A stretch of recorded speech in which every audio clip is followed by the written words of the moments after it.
Bonjour à tous, bienvenue ici dans le magnifique domaine d'Arondeau à Perruet où nous allons découvrir ensemble la nouvelle Subaru. Alors elle s'appelle Solterra, elle est 100% électrique et c'est Olivier qui nous en parle.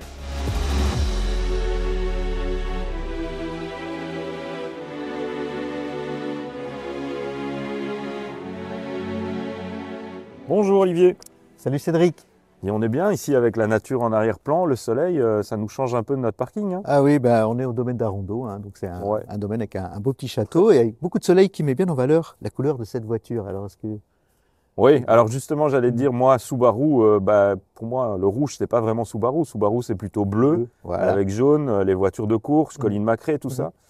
Et ici donc Subaru fait des voitures électriques maintenant. Subaru fait des voitures électriques, on les pousse un peu à tous faire des voitures électriques. Alors, donc la Subaru Solterra. Alors, elle te fait penser à une autre voiture, je pense. La Toyota évidemment. La Toyota BZ4X, parce que Toyota a des parts chez Subaru, et donc ils ont travaillé ensemble sur cette voiture électrique. Alors, Subaru s'est pas contenté de mettre la Pléiade, donc ses étoiles et son blason avec ses étoiles, il a aussi changé un peu le design de la voiture. Si on tourne autour de la voiture, on verra que déjà cette calandre hexagonale, enfin si on peut appeler ça une calandre, et vraiment la signature Subaru, les boucliers sont différents, et à l'arrière aussi, il y a vraiment un design typique Subaru. Pour le reste, c'est la même voiture que Toyota. Au niveau de l'architecture, tout ça, c'est exactement la même voiture. C'est la même architecture, elle s'appelle ETNGA. Bon, Subaru donne un autre nom, mais c'est la même chose. D'accord. Les moteurs sont les mêmes. La seule petite touche Subaru, c'est que Subaru a décidé de ne proposer que la version en 4 roues motrices. Pourquoi? Parce que Subaru a vraiment une marque de fabrique, c'est la symétrie. Les Subaru thermiques, on le sait, avaient un moteur boxer à 4 cylindres, avec la boîte dans la continuité, 4 roues motrices, tout ça reste dans cette idée-là, avec 4 roues motrices, 2 moteurs, un devant, un derrière. Ça garde cette symétrie typique de Subaru. Tu ne peux l'avoir qu'en 4 roues motrices. On peut l'avoir qu'en 4 roues motrices. Toyota, effectivement, fait un modèle traction un petit peu plus accessible. Voilà, Toyota fait un modèle à 2 roues motrices, donc traction, que Subaru ne propose pas. D'accord. Au niveau du gabarit, on est quoi là dans la taille d'un Toyota RAV4, un peu plus long ou... Ouais, ça fait à peu près 4,70 m. C'est la taille d'un, par exemple en électrique, du Skoda Enyaq. C'est un peu plus grand que le Toyota RAV4, mais alors, comme la voiture est un peu moins cubique et que le toit descend, on a moins cette impression de voiture massive. Ça fait un peu moins essuvé. On est plus sur le crossover. Mais ça reste une voiture qui a déjà un beau gabarit. Petite touche Subaru aussi différente, c'est que le Subaru a un peu relevé la garde au sol. Elle est un peu plus haute que la Toyota. Ici, elle fait 21 cm de garde au sol. Soi-disant pour faire du tout-terrain. Elle a d'ailleurs un mode de conduite en tout-terrain aussi. Donc voilà, Subaru, on verra tout à l'heure, il y a aussi quelques petites touches. À chaque fois, Subaru rajoute des petits trucs pour se différencier de son concurrent, mais néanmoins ami, Toyota. Mais tu as toujours ce look assez baroudeur quand même, avec ces plastiques peints, mais ça c'est aussi sur la Toyota. Toyota a ça aussi, on peut aussi avoir une version à bicolore. Ici c'est une version, on voit toute rouge, mais on peut aussi choisir des teintes de couleurs bicolores. Donc voilà, il y a aussi C'est un mélange particulier, je trouve, entre vraiment cet aspect SUV, puis cet aspect plutôt sportif, avec un spoiler derrière un peu original. Donc c'est vraiment quelque chose d'original. C'est quelque chose d'original. Autant la Toyota que la Subaru, parce qu'on parlera un peu des deux voitures aujourd'hui, elles sont toutes les deux originales, et avec un style très typé en fait. Ils sortent du canevas habituel, on n'est pas dans les voitures standards. C'est un risque, parce qu'on aime ou on n'aime pas. En tout cas, il y a de l'audace, et il y a vraiment beaucoup de travail, on voit sur les dessins des feux, etc. Enfin, ils ont vraiment voulu faire une voiture différente au niveau du style en tout cas. Et on peut dire que là, à ce niveau-là, c'est réussi. Ouais.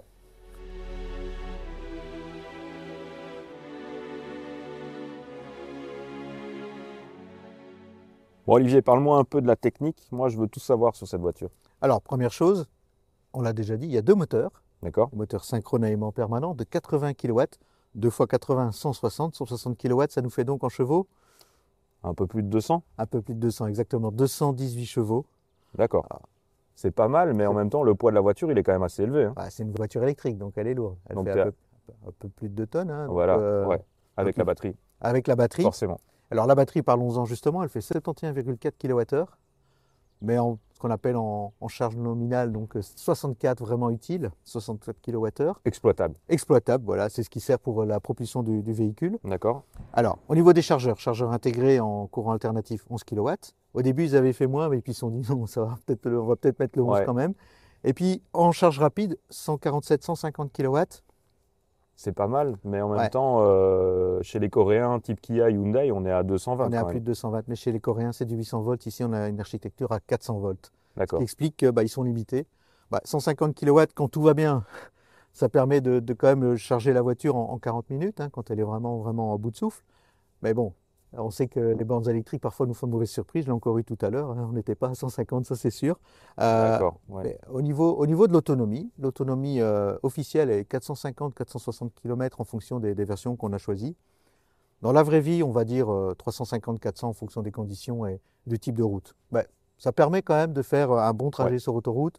Ça permet quand même d'avoir une certaine flexibilité malgré tout. D'accord. Et au niveau de la puissance du couple, de l'accélération, on est bien ou... Alors oui, bon, on a déjà dit 218 chevaux. On a un couple qui était plus ou moins à 370 Nm, couple instantané, voiture électrique. Et c'est grâce à ça que la voiture a une bonne accélération. Elle accélère plutôt bien, 0 à 100 en 7 secondes. Ça veut dire que quand on appuie un bon coup sur l'accélérateur, la voiture, bon, voilà, elle démarre au quart de tour et elle accélère plutôt bien. Donc on a de vraies accélérations de voitures électriques. Ce qui n'est pas toujours le cas parce que certaines voitures électriques maintenant sont un peu bridées, mais celle-ci a encore ça. Et alors vitesse maximale limitée évidemment, 160 km/h. Parce qu'au-delà, une voiture électrique, on ne fera jamais son autonomie. Donc on est bien d'accord que le spoiler à l'arrière, c'est de l'esbrouf. C'est de l'esbrouf, un petit peu d'aérodynamisme, mais juste ce qu'il faut. 160 km/h. Voilà, c'est ça. Juste pour faire genre. Ouais.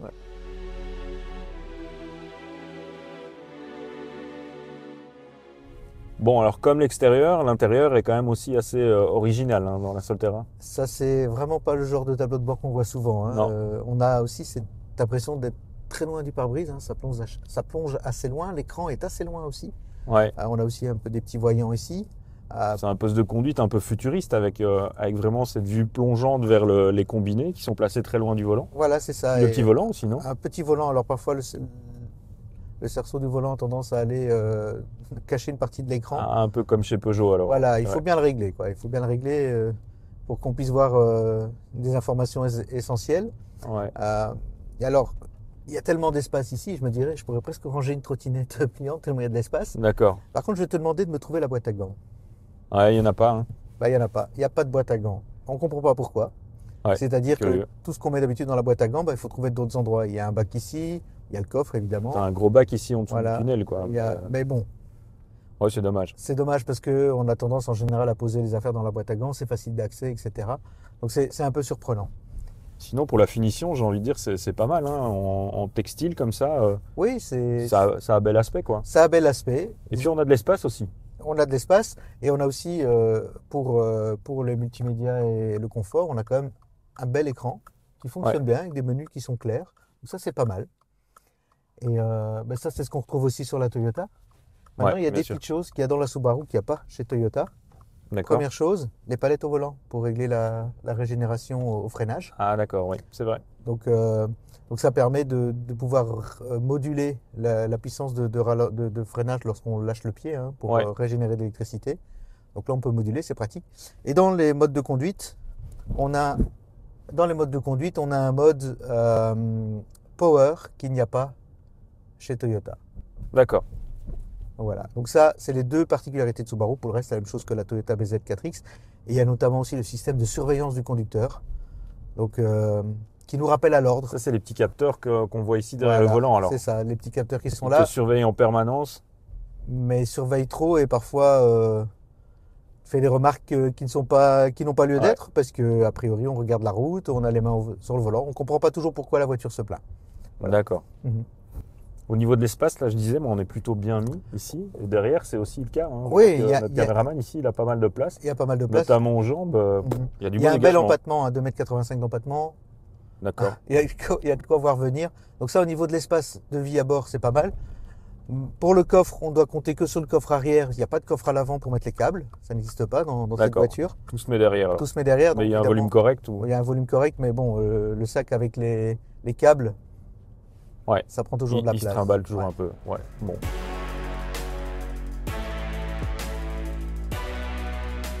Moi, j'allais dire aussi au niveau des dodanes et tout, on sent que c'est quand même relativement ferme comme suspension, non? Ouais, voilà, on vient de passer à Dodane. On a eu tout à l'heure aussi un raccord sur le bosse, pont, qui était un peu rude. Ouais, elle est réglée un peu plus ferme que la Toyota. D'accord. Donc voilà, c'est peut-être parce que Subaru veut montrer un caractère un peu plus sportif. Donc la voiture est un peu plus ferme. Donc ça se ressent. Ça se ressent bien, ouais. Ça se ressent. Mais bon, on a quand même des petits chocs de temps en temps. Ok. Mais la voiture est stable, la voiture roule bien. À ce niveau-là, il n'y a aucun problème pour la diriger, c'est facile. La direction, elle est, elle est bien calibrée. Les freinages aussi, parce que pour les voitures électriques, parfois la pédale de frein, c'est aléatoire. Ici, la pédale a toujours plus ou moins la même progression, donc il n'y a pas de surprise de ce côté-là. Donc les sensations de conduite sont bonnes alors. Les sensations de conduite sont bonnes, oui. Ok. Alors, on va laisser passer celle-ci, on va faire une petite accélération, parce que les 200 chevaux, bah, quand on appuie, hop, on a tout de suite Ah oui, l'accélération. d'accord. Ouais, c'est pas mal, hein. Belle petite accélération, hein. Ouais. Donc voilà, elle a cette petite, ce petit plaisir typique des voitures électriques qui ont souvent la capacité d'accélérer très vite. Dès qu'on le demande, la voiture, bah, elle accélère. Beaucoup de reprises. Beaucoup Ouais. de reprises. Et Ouais. puis les 4 roues motrices aussi qui sont quand même, c'est quand même intéressant. C'est tout temps, je veux dire, c'est agréable. Voilà, et on a même un mode de conduite tout terrain, donc on peut même s'amuser en tout terrain. D'accord. La voiture, bon, évidemment, c'est pas une franchisseuse de haute catégorie, mais enfin, elle peut quand même s'aventurer sur des petits chemins sans trop de difficultés. Elle est faite pour ça, en tout cas. Ok.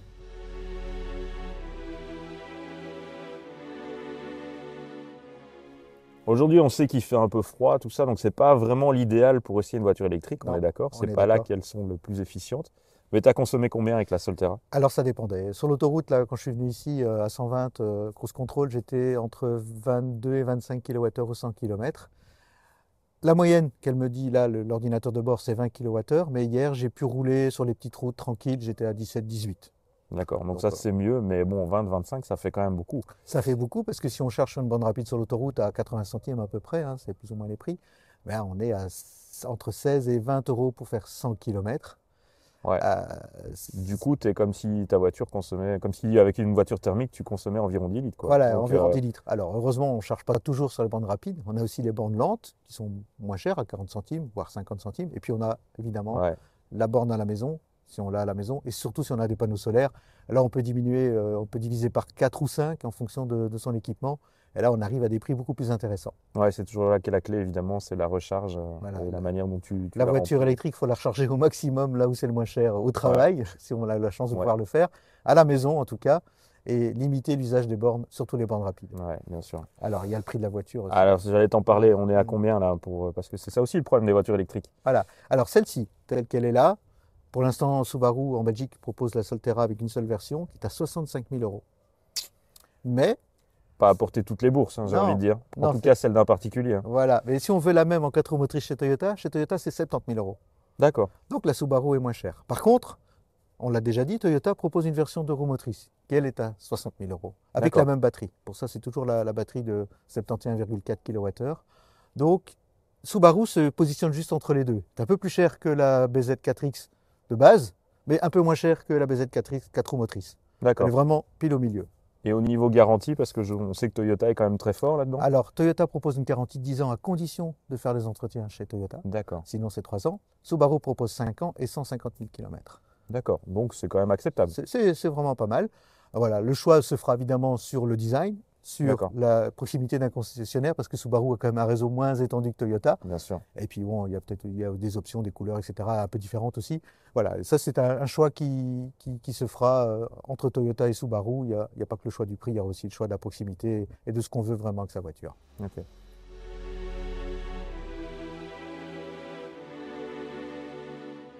Bon Olivier, on va résumer tout ça. Est-ce que c'est vraiment une bonne voiture, cette Subaru Solterra? Alors, Subaru Solterra ou Toyota BZ4X, Ouais, bien sûr. alors, ils arrivent un peu tard par rapport à d'autres constructeurs, donc ils ont dû quand même se baser sur les standards actuels des voitures électriques, au niveau de l'autonomie par exemple.